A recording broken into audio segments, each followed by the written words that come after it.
Today we're talking about using your backhand slice in the match effectively.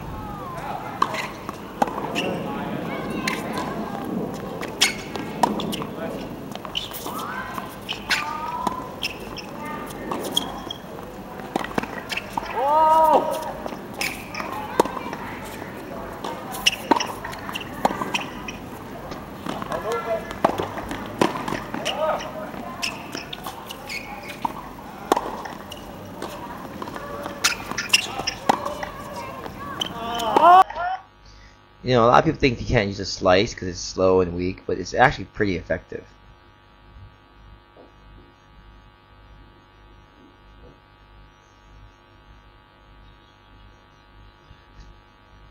So we start the point out by starting his backhand, and then we run him with the roller forehand. He hits the ball to my backhand, which is very logical. Gets back in the court, down the line, so he hit the cross court. Notice the slice that we're hitting this now. Okay. Because if this was me and I had the same shot to me, I would hit this return and I'll come in. But my opponent doesn't like to come to net, so I get a little more leeway here. So now we get this slice to, you know, I'm dictating with the slice. I'm not even moving. A low slice to a two-hander is a very difficult shot to hit.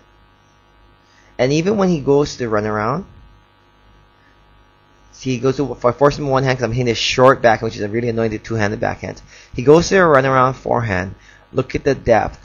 It's going to be really hard for him to go to two. And going to one is logical, but I'm here. See how I'm kind of slanted over to one side of the court? To survive using this slice, you have to go deep and let it slide toward him. You can't have that slice comes in and just bounces straight up. It has to slide towards them as he hits the slice. Notice the slice hits, and then he's off the court. You don't even see him. Now he knows I'm dictating too much with my backhand using this slice. He's going to try to change the pattern. And now he's off the court. If he goes to two, it opens up the cross court. But going to one will keep it closed. But now, see, he knows I'm going to use my slice forever. And he's running around a lot to cover the cross and then the line shot. So now what's he going to do? He wants to turn the court around. He wants to get to a forehand. He nails a pretty good forehand here, and I barely get to it, and I use a short angle cross. Okay? But there's too much court. See, as I get there, I go short. Look how much he has to run to get this shot. He gets this shot, and now I'm covering cross court. The court is open. The down the line is open, but I'm really covering cross court. I'm protecting the cross court. And he goes down the line, which I thought was a good shot, but it's just too slow. He gets into position, and I go lob because it's a higher percentage shot. If I go in cross court pass, being out of slightly out of position, going backwards, it would have been really hard for me to do. And look how hard its overhead is. Look how much court is open. Okay, and the green is the easier shot than the yellow. The yellow is a really tough overhead. To go there would have been really tough. It would have been a really hard shot. So I'm covering the backhand more than the forehand here. Okay. And it opens up the down the line very easily.